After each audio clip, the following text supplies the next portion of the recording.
कंधमाल जिले में फुटिला गुली स्त्री को गुली करी हत्या कला स्वामी। कंधमाल जिले में फुटिला गुली स्त्री को गुली करी हत्या करबा परे गाँवर आउ जणे युवकों को मध्य रास्ता रे जीवा बेले हत्या उद्यम करछंती। फुलबाणी गोछापड़ा थाना अंतर्गत कटापंगा गाँव में एभली अभावनीय घटना घटिथिबा जणा पड़छि। प्राप्त सूचना अनुसार अभियुक्त बिरंची बेहेरा पूर्व शत्रुता को नहीं गुलीमाड़ करिथिबा संदेह करा जाउथिबा बेले असल कारण जणा पड़ी नाही। कटाफंगा ग्रामर नरोत्तम बेहेरा आधार कार्ड करने तांको स्त्री सह फिरिंगिया जाउथिबा बेले बगारी मुंडा केंदुपत्र फंडी ठारे गुलीमाड़ करिछि कांड्री बाली पंचायत सरुपड़ा ग्रामर बिरंची बेहेरा।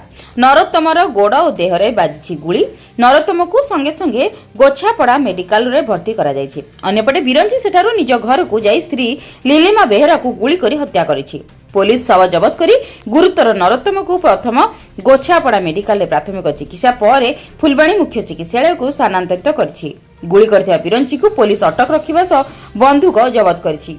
घटना कहीं केउं परिस्थिति रे घटला से नहीं पचरा उचरा चली तदंत पर जनापड़ बोली थाना अधिकारी कहते।